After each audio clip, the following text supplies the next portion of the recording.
Even on a lovely day such as the springtime seen in our city, the air we breathe contains millions of microscopic solid and liquid particles. They range widely in size and come from both natural sources and human activity. As we breathe, the larger particles are mostly captured in our respiratory tract. Smaller particles can enter into our lung tissue, some passing into our bloodstream, and the smallest migrating into cells throughout our bodies. This presentation is about particulate matter, where it comes from, the effect it has on our health, and how to reduce our exposure. This illustration shows some of the most common types of air pollution. Only the liquids and solids are called particulates. They come directly from many sources, such as vehicle exhaust and dust, and from secondary interactions in the atmosphere as gases and particulates interact under changing conditions. Not only do some gases combine to form particulates, particulates are often altered as gases condense and liquids evaporate or solidify. The two types of pollution most routinely reported by government agencies with an EPA Air Quality Index rating are ground-level ozone and fine particulates. The Regional Air Quality Index reported in newspapers and news reports is the greater of these two values. In this example, the Air Quality Index would be 51, the reading for particulates, because it is higher than the ozone index. Although this presentation is about particulates, ground-level ozone is also sometimes a public health concern. Ground-level ozone is a clear gas consisting of 3 oxygen atoms. It is created by chemical reactions between oxides of nitrogen and volatile organic compounds in the presence of sunlight. Areas that have intense sun exposure, such as Los Angeles with the worst ozone in the nation, tend to have higher levels of ground-level ozone than do areas such as ours because of our more northerly location. Ozone causes irritation to the eyes and respiratory system and is especially harmful to those with bronchitis, emphysema, and asthma. This gas reduces lung function and can inflame or permanently scar lung tissue. Although ground-level ozone is sometimes a concern in the San Francisco Bay Area, it is the level of particulate pollution that most often triggers our spare the air days and poses the greatest long-term public health risk. California is home to 8 of the worst 10 regions in the nation for year-round fine particulate matter pollution. The San Francisco Bay Area is one of the worst. Here in Lafayette, when we hear about bad regional air quality, we tend to think it is a problem in places where there is more industry. We often attribute it to the refineries. Although it is true that refineries do directly contribute to pollution, their emissions pale in comparison to the tailpipe emissions, brake and tire dust, road wear dust, and hydrocarbon evaporation pollution we release when operating vehicles powered by the fossil fuels refineries produce. So in a sense, the refineries are to blame, but not in a way that limits the exposure to just those near refineries. You really can't escape unhealthy exposure to air pollution if you are on or near our crowded freeways and streets.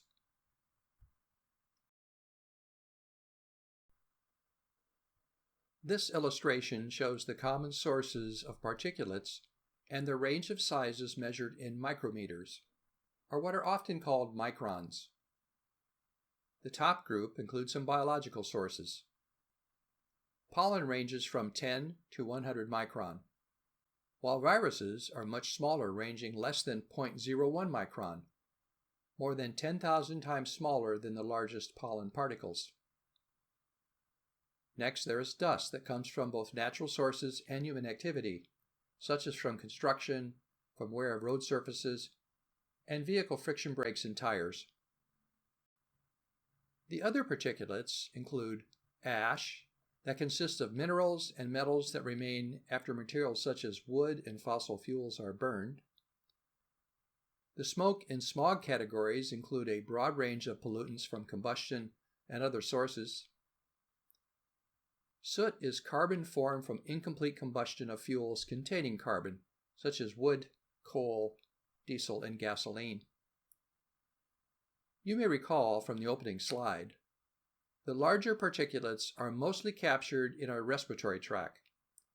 This includes pollen, most mold spores, and many allergens, and visible dust, ash, and smoke. The particulate matter that is most threatening to public health are those measuring less than 2.5 micron. These particulates are small enough to pass deep into our lung tissue. All the sources to the left of the blue vertical line produce particulates smaller than 2.5 micron. To better grasp just how small these particulates are, consider that the diameter of a red blood cell is about 2.5 micron. Particles this size can only be seen through a microscope. Because particles less than 1 micron are small enough to pass through lung tissue and into our bloodstream, they pose a greater health hazard. The range from 2.5 micron to those 25 times smaller measuring only 0.1 micron is commonly referred to as fine particulates, or just PM2.5. The particles that measure less than 0.1 micron, what are called ultrafine particulates, can pass through our cell walls and migrate into our organs, including our brain. The smallest of the ultrafine particulates, what are often called nanoparticles, like the smallest viruses of comparable size, can enter our bodies directly through our skin. Ultrafine particulates are now considered to be very hazardous. For this reason, it is important to be aware of your proximity to potential ultrafine particulate sources. On and very near roadways, most of the particles by count are in the ultrafine range. When it comes to understanding the hazards posed by particulate matter, knowing the source is important because size matters. So where does California's particulate pollution come from? Our primary local source are emissions from fossil-fueled vehicles. Agriculture is also a primary source of particulate pollution. You may have noticed that the three worst regions are in our Central Valley. Industry and construction are contributors, and as we often see during winter months, wood-burning fireplaces and stoves are a major source of particulate pollution. Burning things for heating and to generate electricity produces particulate pollution. Grass and forest fires are, of course, significant contributors at times. And cooking is a source not only from burning fuel to create the cooking heat, but also from the emissions from the food being cooked. Toasting, grilling, frying, sautéing, browning, and smoking.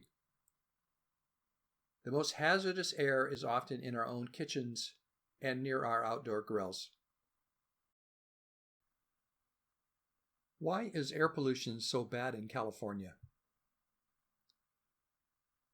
Atmospheric conditions often trap the pollution along our basins, mountain ranges, and valleys.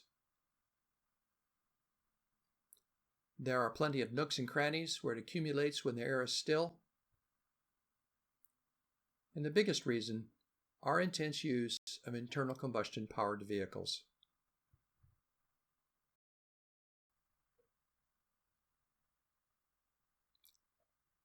PM2.5 is measured in micrograms per cubic meter. Notice that this does not describe the distribution of particles by size or what they are made of. It is merely a weight by volume. This method does not provide a useful measure of particulates by count. For example, a weight consisting primarily of larger 2.5 micron particulates has a very different meaning in terms of particle count from the same weight consisting primarily of 0.1 micron particulates that are 25 times smaller. As you will see shortly, even within the PM2.5 range of from 2.5 micron to 0.1 micron, readings can be hard to interpret if you don't have an idea of the distribution of particles by size. Here is the EPA scale for PM2.5 exposure showing the range of each air quality index and their color-coded description. Although the range with up to 12 micrograms per cubic meter is described as good, there is no safe or healthy level of PM2.5. A person living 24/7 within the good zone can still suffer serious long-term consequences from their exposure to particulates. The orange category, titled Unhealthy for Sensitive, include those who are pregnant, all children, the elderly, and anyone with respiratory or cardiovascular conditions. There is typically little public alert when our air quality reaches this level, and little, if any, noticeable reaction because so few of us understand the hazard. Life just goes on as normal. Children play outside. Outdoor sports practices go on as scheduled. The elderly go for walks. Expectant mothers go shopping. Runners, hikers, cyclists, and swimmers eagerly venture out. Particulate pollution is a complex mix of toxic substances.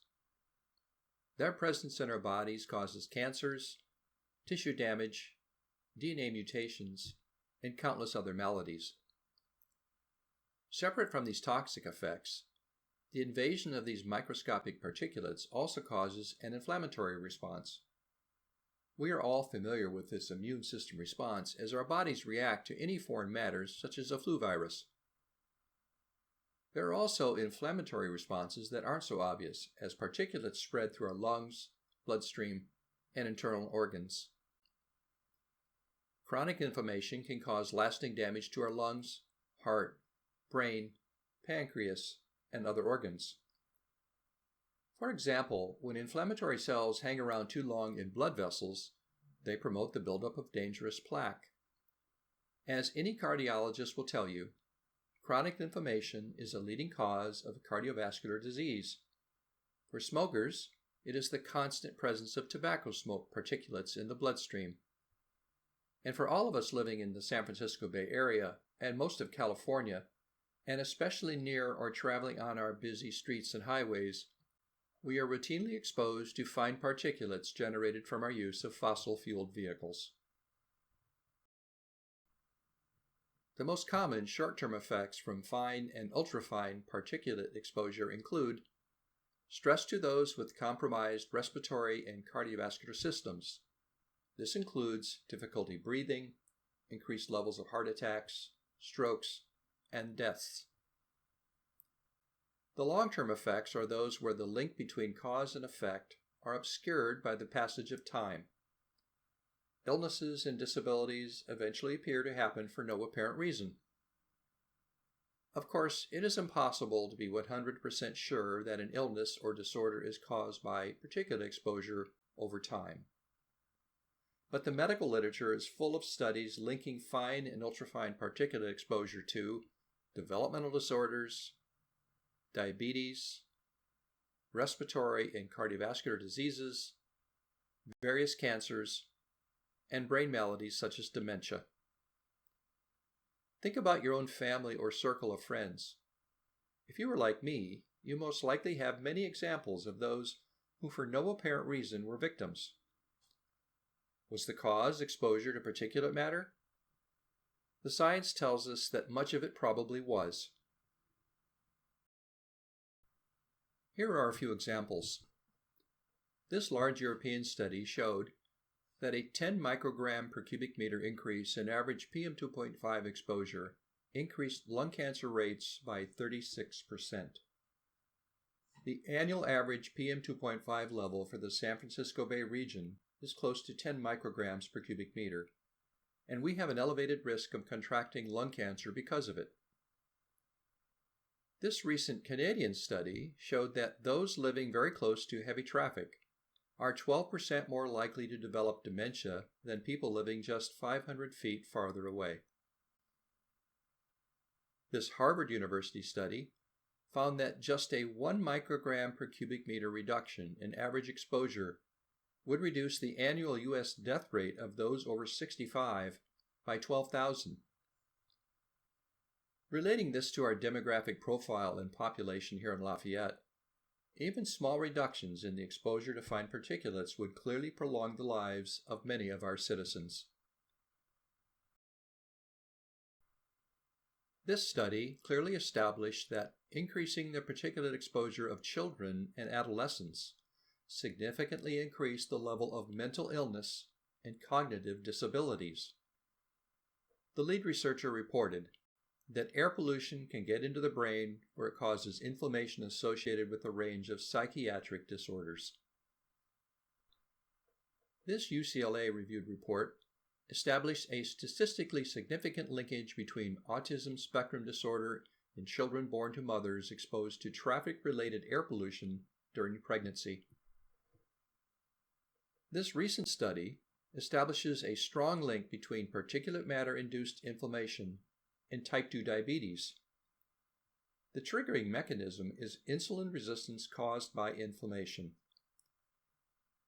With the annual average PM2.5 level for the San Francisco Bay region close to 10 micrograms per cubic meter, or an air quality index of about 40 and in the good or green range, this study demonstrates that more than 20% of those exposed to this level of fine particulate pollution will develop type 2 diabetes independent of other causes. When you consider the combined effects of diet and particulate-induced insulin resistance, it is no wonder that an extensive study conducted by UCLA and published in 2016 reported that more than half of California adults have either type 2 diabetes or prediabetes, a precursor to type 2 diabetes. The effect of small differences of exposure also shows us that we can make meaningful improvements just by the actions we take here in our own community to reduce exposure to fine particulates. Why isn't there more awareness of particulate pollution? It isn't because of a lack of information. All of what I'm presenting here is readily available from federal and state agencies, many academic institutions, and countless medical journals. We all have a tendency to ignore things we can't see or smell. You may recall days when we have had heavy smoke from wildfires.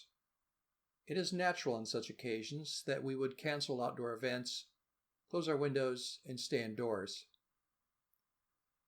And yet we often have unhealthy levels of PM2.5 with blue sky and no smell of smoke, and there is no such reaction because the threat isn't obvious to us. Because our vehicles don't emit much noticeable pollution, we have come to believe they are clean burning. We do hear about regional air quality, such as on Spare the Air days, but little about localized concentrations on or near freeways. There are also many powerful vested interests who benefit financially from keeping the hazards from particulate pollution out of public notice. The fossil fuel industry and some property owners, businesses, and developers come to mind as those who may prefer that we not be aware of unhealthy levels of particulates in certain locations. We also have a medical system oriented to treat diseases once they occur, which is when there is a lot of money to be made, rather than to prevent diseases from which there is no money at all to be made. I don't mean to be cynical, but I have to believe that if there was a medical procedure or a pill that would protect us from particulate pollution, we would be hearing a lot about it. Just a few decades ago, the sights and smells of vehicle pollution were commonplace. The odor of gasoline, unburned hydrocarbons, and oil smoke was prevalent. Oil company advertising has also helped us believe our vehicles are cleaner than they are. Here we see those cute Chevron talking car ads that reinforce the notion. Just look at those happy smiles, the green hills, blue sky, and even a rainbow.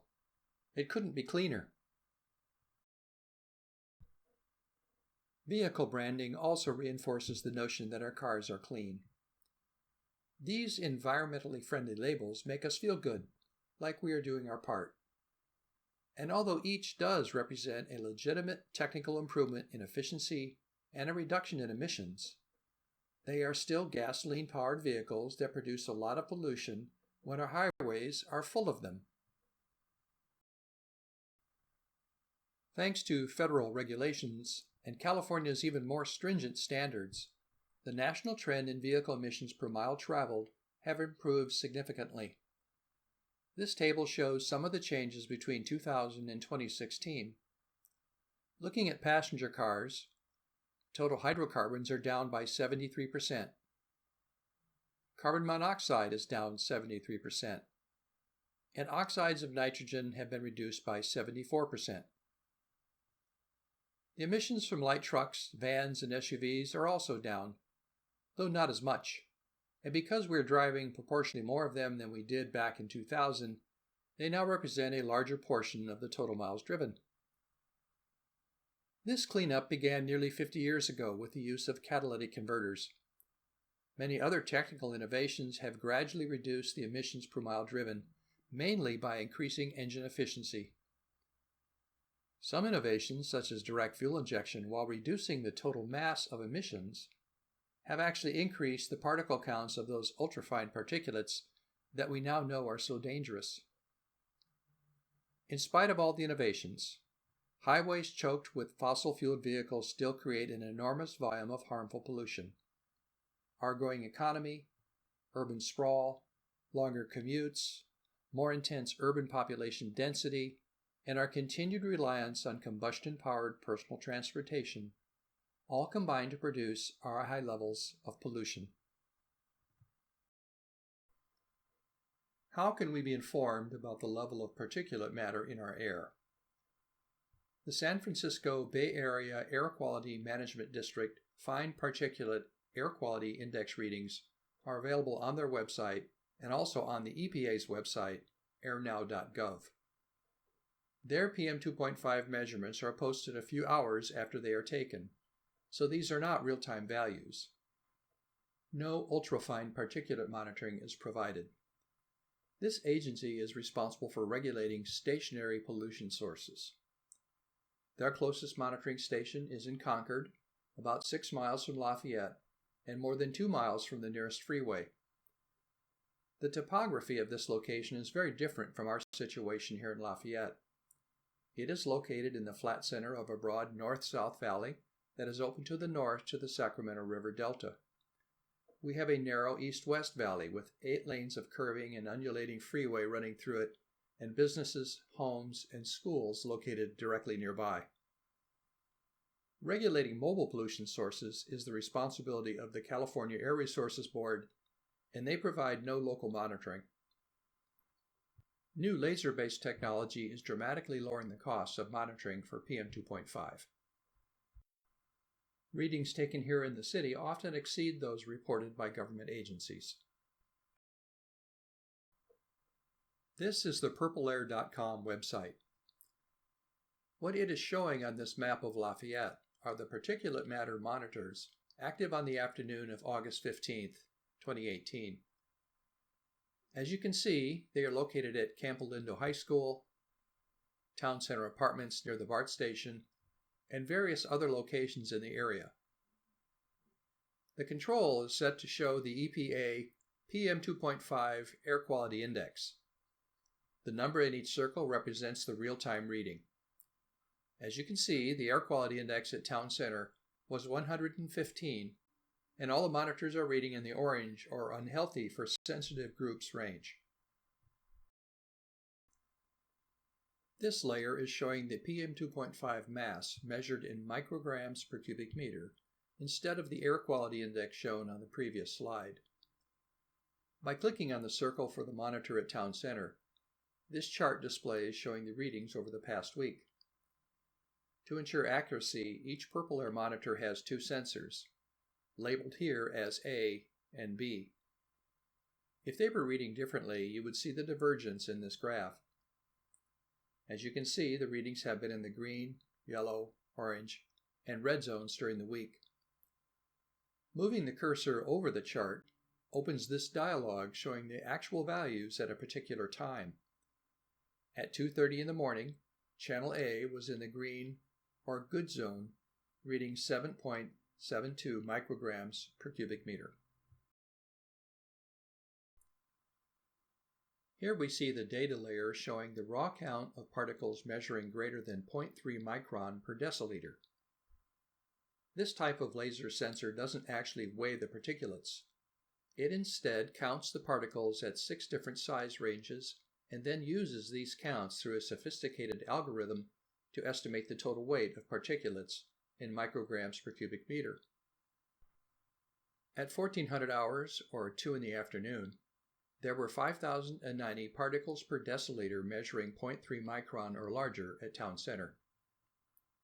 Notice that the current count is slightly less at 4,126 per deciliter.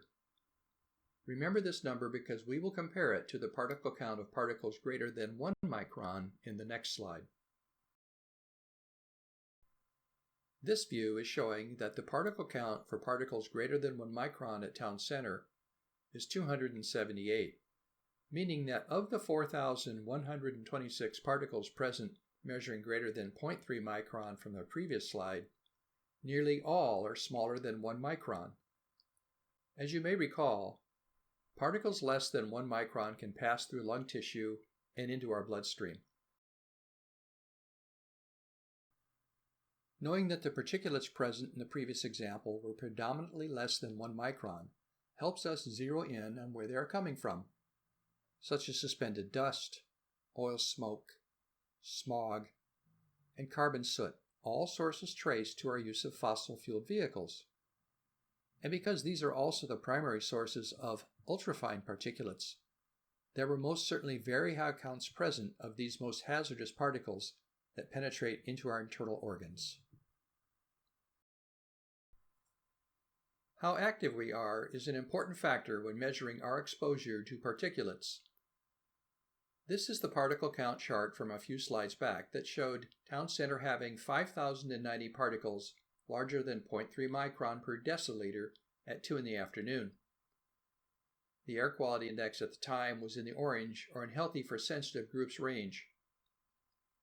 An at-rest adult takes in 5 deciliters of air per breath at a rate of about 15 breaths per minute. This calculates to 25,450 particles measuring 0.3 micron or larger per breath, and 381,750 per minute. This all changes when the activity level increases.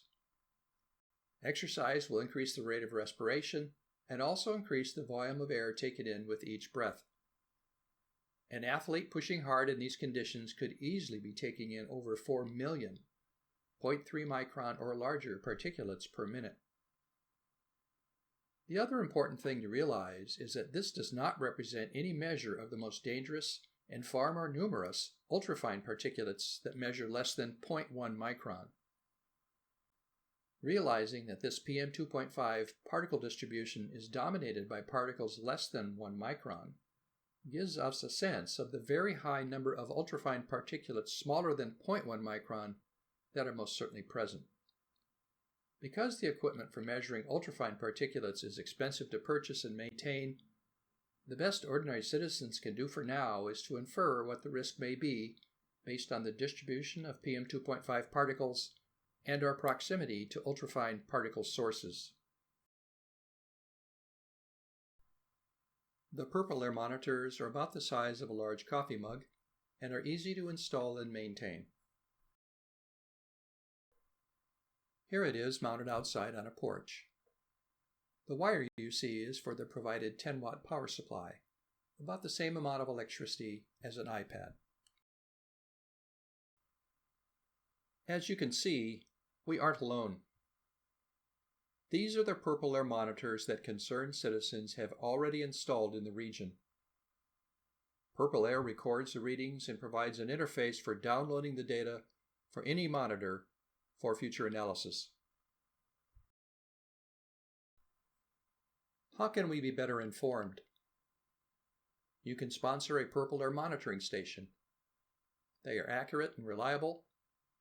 The Purple Air network provides real-time and historic readings to the public at purpleair.com. Each monitor costs about $250 with shipping and tax. and merely require an AC power source and Wi-Fi connection.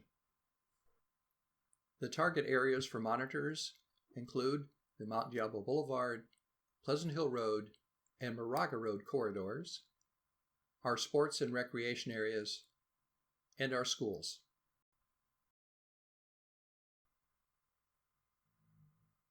How can you help protect Lafayette from unhealthy levels of particulates? Use the Purple Air Network and encourage others to do the same. Support the establishment of local air quality alerts. We, of course, all need to be educated. And we can't do this alone.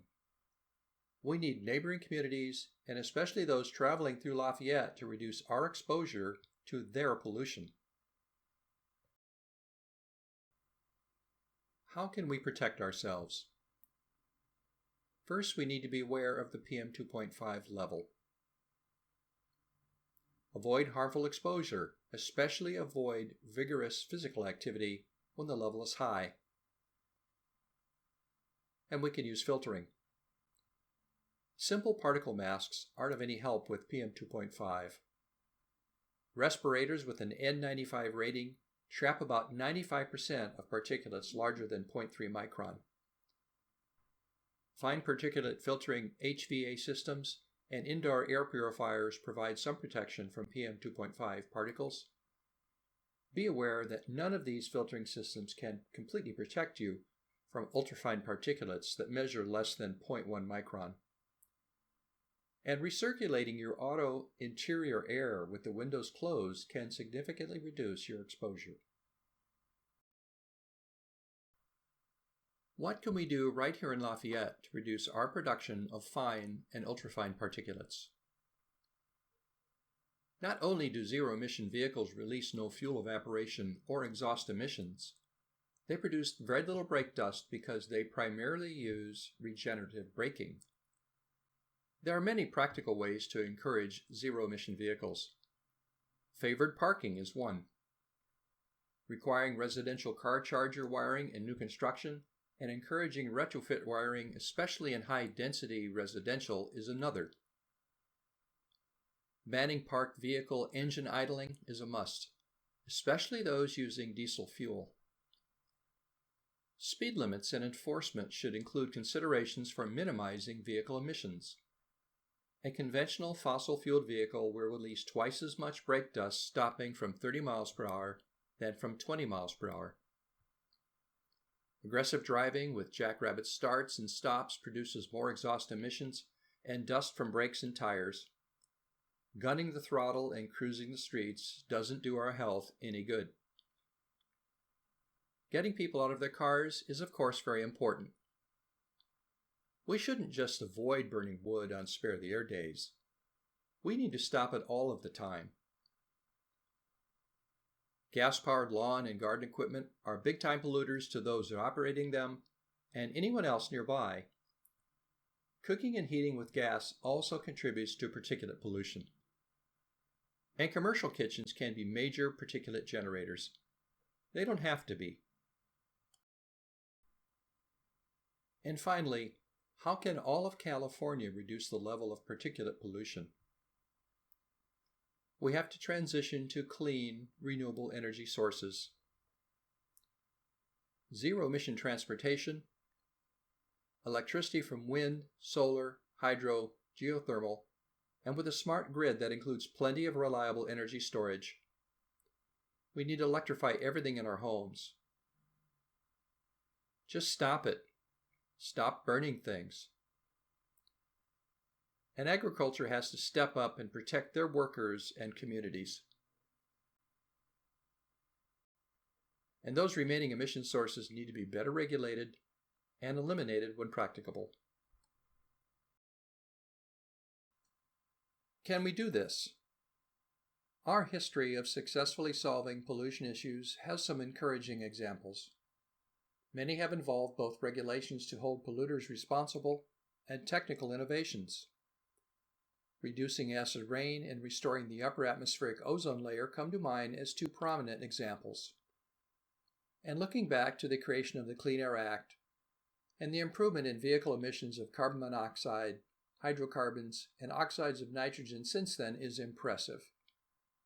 What is so encouraging about our ability to now solve this problem once and for all is that unlike the technology limiting pace of the past 50 years, we already have the technology to solve it.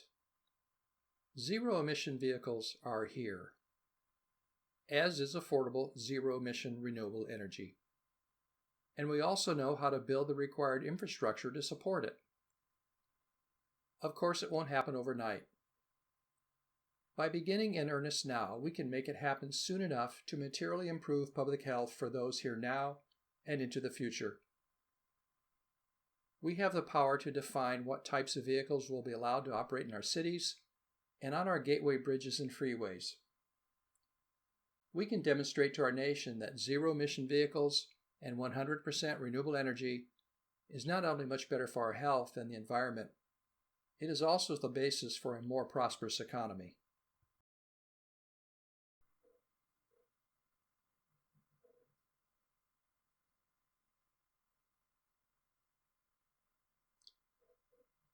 When I have asked people if they would knowingly expose themselves, their family, and all those around them to toxic pollution that causes developmental disorders, cancer, respiratory, pulmonary, and cardiovascular disease, type 2 diabetes, and brain maladies such as dementia, they will invariably reply with emphatic statements such as, "No way," "Of course not," or "Never." Yet, this is of course what we do every time we operate our fossil-fueled vehicles. The important point here is this: our air pollution problem is of our own making. We can't blame it on the inaction of politicians in Washington, or on all those crazy voters in other states, or even the fossil fuel companies. We are responsible for polluting our air, and only we can stop doing it. Yes, we can do this. We need to stand up for a regional transition to zero-emission transportation, to hold ourselves and our neighbors responsible for polluting our air, to let auto and energy suppliers know that the only market they have here is one based on clean, renewable energy, so that we can all breathe clean air.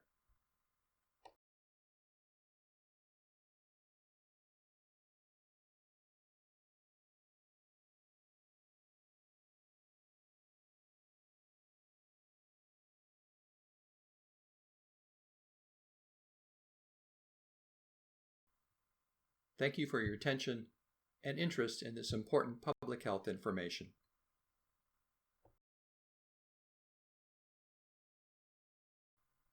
If you found this presentation to be informative, and you are looking for a solid source of information covering the science, economics, politics, and technology of global warming and renewable energy, I hope you will seek out my booklet, The Sustainable Way. It is easy to read and understand, full of useful references and additional reading suggestions, and is convenient to find in paperback, ebook, or audio formats. As the subtitle reads, it is straight talk about global warming, what causes it, who denies it, and the common sense transition to renewable energy.